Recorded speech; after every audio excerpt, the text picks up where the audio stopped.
Welcome, everybody. Thank you for coming. You guys should be able to see a much clearer image of me now. I switched cameras. It's not a new camera, it's just I'm using a different one.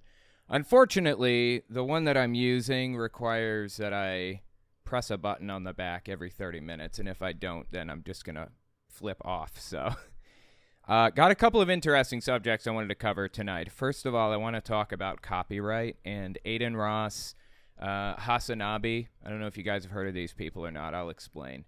And what's going on with their whole copyright situation. And I want to talk about Steven Crowder, who is on screen here.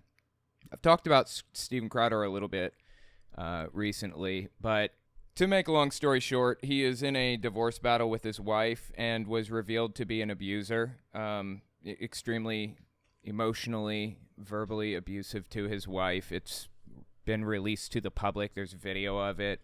If you want to see a more thorough breakdown of it, I have a video that's coming out on my Telltale Fireside Chat channel. Should be up soon. Or you can check my Telltale Unfiltered channel that released today. As of the day that this live stream released. If you just want to see my whole collection of it, go to my website, owenmorgan.com. and type in Steven Crowder. Every video I've ever released on all of my channels about Steven Crowder will pop up in the search there.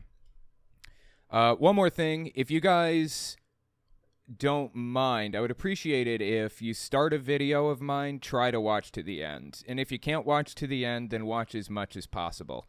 Because watch time correlates to how far a video will be pushed in the YouTube algorithm. I asked you guys to watch the entirety of a video recently on my Fireside Chat channel, and it exploded.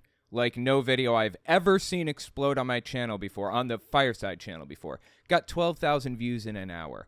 I think the most I've ever seen was on my main channel. I got 23,000 views on my main channel in an hour. It was crazy. So anyways, yeah, watch as much as you can. Liking and subscribing are extremely important also, just as important. But yeah, watch time average, not by percentage, but total watch time average is what determines how far a video is pushed in the algorithm. So, about Adin Ross and Hasan Piker. While we talk about these guys, we're going to play Pokemon Fire Red. It's actually a ROM hack called Ultraviolet that lets me catch every Pokemon. So, yeah, I'm just kind of play through it while I talk about this whole situation. As a lot of you guys probably are aware, I'm dealing with a copyright battle myself with Lionsgate. Now, Lionsgate is apparently, I've come to find, a company that's actually really big and not exclusively a Christian film production company. It's a lot more than just Christian film production. They've done like Hellboy and a bunch of other movies, right? Well, they also did God's Not Dead. They didn't make it or produce it, but I think they distributed it. They're the distributor, I believe. So anyways, I reviewed God's Not Dead on my channel not too long ago. And Lionsgate absolutely refused to let me keep it up, basically. They wanted all the money from it, and I don't want them getting a penny from me or from you guys or anybody else because, they support a religious propaganda institution. And I would rather not criticize. But the thing is, the law allows me to criticize. According to fair use, what I did was completely in the legal right. So I decided to challenge this. I'm taking this as far as I need to take it to put this video up on my channel. I mean, they've already stifled its reach by tying it up in paperwork, not litigation yet, but paperwork at the very least. At the height of its popularity, a video does its absolute best that it ever will in the first week, and its first week was spent in limbo with all of this. So I have a paper. It's basically a 14-page paper that I sent to them with a bunch of legal language. I sent it to Lionsgate. That basically says if you don't release these claims, you have committed perjury by submitting the paperwork that you submitted, and we will pursue litigation. And I sent a copy to YouTube that basically said they should be penalized for lying on legal paperwork like that. So we'll see how that turns out. But I've been waist deep in this whole like fair use legal situation for like weeks now while I'm dealing with all of this. That's why I find it particularly interesting that Hasan Piker and Adin Ross are going at it right now. Okay, so what I did is perfectly within fair use. I'm completely allowed to criticize, an intellectual property. I'm allowed to air it if it's transformative and not a substitute for the original. Well, here's where it gets interesting with Hasan Piker. This is what Hasan did. He debated Andrew Tate, and he was on this stream with Adin Ross and Andrew Tate and some other people. I think Hasan Piker was live streaming it at the moment, right? Well, apparently, I don't fully understand the situation, so you got to take this with a grain of salt, but I think that Hasan said that it didn't, like, his screen record didn't save, so he asked Adin Ross if he would send him his copy of the screen recording. Even though I believe Adin Ross and Hasan Piker were both in the stream at the same time and both sending the data to their YouTube channels simultaneously. And Adin Ross says, okay, he sends the files over to Hasan Piker, who then edits it and uploads it to his channel, which is similar to what I do. I live stream, and then I take the live stream and I cut it up and edit it and reorganize and clean it up, fix the audio glitches and removes the ums and uhs, and I send it out to the audience in a full, complete, edited video, right? Well, that's what Hasan Piker did. He uploaded the edited version to his channel, and then Adin Ross gave him a copyright strike for that, fascinatingly. So here's the question, right? Who is in the right here?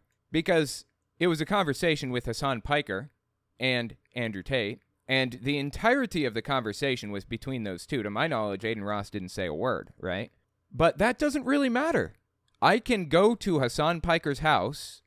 I'm talking from a legal perspective. I'm not a lawyer, and I believe this is how it works. Take it with a grain of salt. I'm not a legal expert, but from what I can tell, I could go to Hasan Piker's house with a camera, record him talking with my camera, and take that recording back and upload it to YouTube. And despite the fact that I am in it in no way, shape, or form, I have nothing to do with it aside from the fact that I owned the camera that filmed it. I can have absolutely nothing to do with it, and I still own the copyrights to it, even though it's entirely Hasan Piker saying it. So in this Hasan Piker v. Adin Ross thing, I think Adin Ross might be correct here, legally. Now, this was resolved already anyways. Adin Ross released the copyright claim because Hasan Piker said, if you really want to use this system against me, then we'll go all the way. And he said, don't mess with me, in not so kind terms. I love it, dude. Hasan Piker's an interesting guy, say the least, but he was basically planning on contacting every Instagram model that's ever been on Adin Ross's stream before and having them file takedown notices to every video that Adin Ross has ever released on his channel that has them in it, which they're completely in the legal right to do. And I think that's fantastic. If you're going to use the system against people, then you should have it used against you, in my opinion. So anyways, I guess Adin Ross dropped the copyright takedown notice, which is good. It's exactly what should have happened. And people on YouTube are back to where we were before, which is to say, we realize as YouTubers that it's a bad idea to use the copyright system against each other because it could set bad precedents. You don't want to mess with the copyright system. It's just a bad idea. Oh, and one more thing that I've heard coming up a lot with this battle between Adin Ross, and Hasanabi is a lot of people saying the copyright system is broken. The YouTube copyright system is broken. YouTube's got to get it together. They got to fix whatever it is they're doing right now with their copyright system. Only here's where it gets interesting. The copyright system that YouTube has set up is not YouTube's copyright system. It is the copyright system. This is like outlined in law. YouTube is literally just following what the law tells them to do.